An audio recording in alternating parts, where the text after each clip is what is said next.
শত্রুরা ক্ষতি করার জন্য বাড়ির সামনে অনেক কিছু ফেলে দিয়ে যায়, আর সেই জিনিসে ঝাঁটা লাগালে বা পা দিলে যেই ক্ষতিটা করা হয়েছে সেটা যে হাত দেবে বা যার নামে করা হয়েছে তার গায়ে লেগে যায়। যদি কখনো আপনার বাড়ির সামনে বা দোকানের সামনে কোনো কিছু পড়ে থাকতে দেখেন, যেটা দেখেই বোঝা যাচ্ছে কিছু তন্ত্রমন্ত্র কিছু করা হয়েছে, কালো জাদু ইত্যাদি, সেক্ষেত্রে আপনার কি করণীয় সেটা বলে দিচ্ছি। কি করলে সেটা নষ্ট হবে এবং যে করেছে তার ক্ষতি হবে সেটি জানতে ভিডিওটি পুরোটা দেখবেন।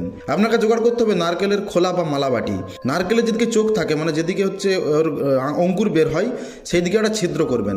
যদি আপনি সকালে ঘুম থেকে উঠে দেখেন কিছু পড়ে আছে এবং যদি আপনি পেচ্ছাপ বা বাথরুম করে ফেলেন তাহলে হবে না। আপনাকে খেয়াল রাখতে হবে যার ঘুম ভাঙবে সে যেন প্রথম পেচ্ছাপ ওই মালাবাটিতে করে।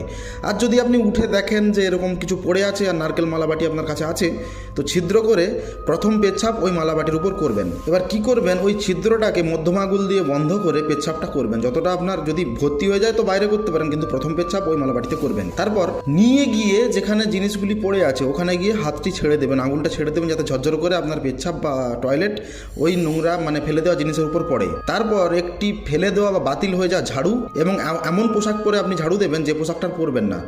মানে আপনি ঝাড়ু সমেত আপনার পোশাক যা পরেছিলেন সমস্ত কিছু জলে ফেলে দেবেন ঝাঁটিয়ে।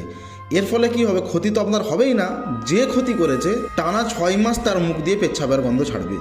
এত গন্ধ ছাড়বে সে কোনো কিছু খেতে পারবে না, না খেতে পেয়ে শুকিয়ে শুকিয়ে মরে যাবে।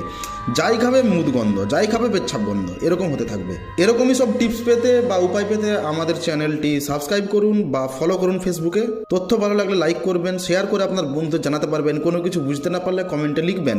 আমার সাথে যোগাযোগ করার জন্য ডিসপ্লেতে নাম্বারে হোয়াটসঅ্যাপ করতে পারেন। তো দেখা হচ্ছে আগামী পর্বে, ততক্ষণ পর্যন্ত ভালো থাকবেন। ধন্যবাদ।